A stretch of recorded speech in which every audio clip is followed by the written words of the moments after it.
and he smashed him down the ground. What a player. What a wonderful player. Hey guys, Siddharth here. This is a new YouTube channel, Zidro Sports. This is a channel that is totally dedicated to sports.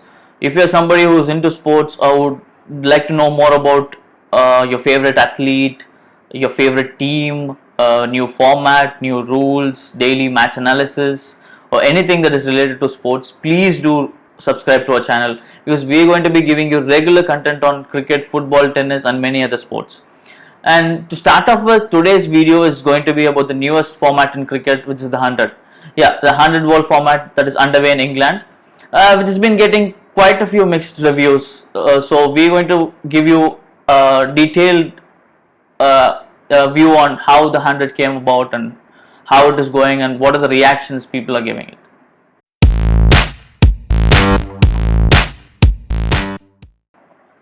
So how did the 100 come about? In 2016, the England and Wales Cricket Club wanted to put forth a league that could challenge the IPL. Yeah, the IPL, which is the pinnacle event for as a private T20 league, which has been monopoly, you could say that. In terms of pulling in more overseas players, the revenue it generates, and all in all, the excitement it brings in and everything. So the ECB already hosts a T20 tournament, which is the Vitality Blast, which is not a franchise-based T20 league, but it's more of a county league where 18 counties take part in it.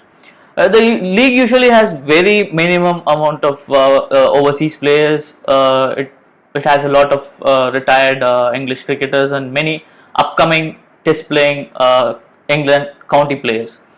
In terms of excitement, you cannot keep that at par with the IPL. So the England Cricket Board they were quite certain in terms of coming up with a new format that could challenge the IPL. So after discussions with all the 18 counties and the Melbourne Cricket Club and the Professional Cricketers Association, which involves all the former and present England cricketers, the England and Wales Cricket Board came to a conclusion that they will put forth a franchise-based T20 league. And that's when the managing director of the 100, Sanjay Patel, intervened.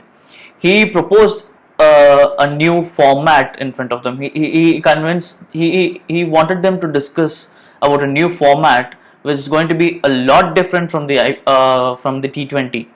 So Sanjay Patel had a discussion with all three bodies, and following a long discussion, they were all impressed with the idea of 100 ball tournament in England, which could also bring in a lot of excitement, and the viewers would be intrigued in terms of a new format. So especially the current England cricketers were very impressed with the format, and they really wanted to go forward and host the tournament. And when all was set and they wanted to launch it in 2020, the COVID pandemic happened and they had to push it by a year, and they launched it in July 2021.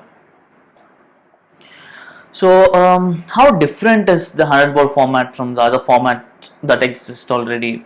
First of all, to start with, there is no concept of overs in the 100 ball format. The scorecard just shows you balls and runs. There are 100 balls per innings, and you don't have any overs. You don't put them in the concept of overs. There is a power play here too. There is a 25 ball power play where in the T20 we have the first 6 overs of power play, which is 36 balls. It has come down to 25 balls in the 100 ball format. The fielding side can change ends only once in 10 balls. That's a new rule here. We usually see wicket keepers, batters and bowlers changing ends after each over. That does not happen in the 100. They change ends only after 10 balls, and this is a quite interesting rule that they have put forth here. A bowler can bowl up to 5 consecutive balls, and the captain can decide if the bowler can continue to bowl the next set of 5 balls, or he wants to replace the bowler with another bowler. However, the umpire will show a white card in front of the captain after the completion of 5 balls, and the captain of the fielding side can decide if he wants to continue with the same bowler, he wants to replace the bowler. So this particular rule, if we take it into a discussion where it is more helpful to the bowling side. Let me explain this to you. Let's say Chris Gayle, who's playing at number 4, and Rashid Khan is bowling to him, and Gale's team are chasing. So when the pressure is already on the batting side and Gale comes in, we all know Gale takes a few balls to get going. But when Rashid Khan bowls 10 consecutive balls to Gale, it's going to be a lot difficult to Gale to focus and to just nudge around the singles and doubles, and he would definitely want to get off strike, which is going to be a lot difficult when a bowler like Rashid Khan is at you for 10 consecutive balls. So this particular rule, at least until the batters realize how to work around it, it's going to benefit the bowling team a little bit. So in this format, a bowler can bowl up to a maximum of 20 balls. There is another interesting rule, quite similar to the previous rule that I explained. This also puts the bowling side and gives the bowling side a little more advantage until the batters figure out. So this rule is quite a usual rule where we see when a batter hits a ball and it is dismissed by in the outfield by a fielder catching it, and they cross over, the non-striker gets to face the next ball. So here they've changed the rule. They've, irrespective of the batters crossing over, the new batter who walks in after the dismissal has to face the fresh ball, has to face the next ball. So the non-striker who is already set and knows the conditions does not get an unfair advantage which he's been receiving in all other formats, because the bowler has done something and is gotten the prize wicket, and if the set batsman again is in strike in spite of getting a wicket, it is a little unfair to the bowler. But here they've tweaked this rule, and it's interesting that it makes us look the game in a different perspective. Well, I just finished saying a couple of rules favor the bowling side in this format. They have a 2-run penalty for no balls in this format, which is cruel to the bowlers. The next rule is that each team gets a strategic timeout, just like the IPL, after the completion of the first 25 balls, and the fielding side can opt for it after the completion of the power play. Tied matches in the group stages remain a tie. If a match is tied in the knockouts, they go in for a super 5, just like a super over. If the super 5 is tied, they go in for another super 5. If both the super 5s are tied, what do? They do not calculate the boundaries and award victory. Don't worry. They have a rule where they go back to the points table and they award the victory to the team that is finished on top, which is fair. I'll have to give that to them. DRS is allowed in the English domestic league for the first time, and we'll have to give credit to them for that. And overrate, we come here to overrate. Overrate has been in discussion for a long time, especially when the matches get delayed in the IPL. There's a lot of experts who want much more stricter rules that restrict the bowling side to finish the game within the time limit. So here, if a team is behind overrate, they will have to field with one less fielder in the outfield, and this happens the moment they go past the scheduled time of play. This is a brilliant rule because as the minute you go past the scheduled time of play, you'll have to field with a player less in the outfield. That is going to cost you a match when it's a close match. That's a quite fair rule. The match length of the 100 is 2.5 hours, and they usually say it doesn't go past that. And we come to the end of rules that are quite different in this format compared to others. All other rules are more similar to the rest of the formats. And now we'll get into the team news.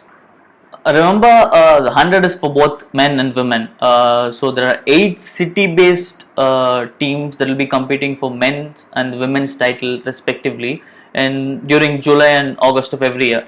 So all women's and men's fixtures happen on the same day and in the same ground, one after the other. They've aimed this at pulling in more crowd for the women's 100 ball match, and that has worked wonders for them because they've been getting a lot of crowd to watch the women's game so far in the tournament. There are a total of 64 matches that is being played in this 2-month period, 34 for the men's league and 32 for the women's league.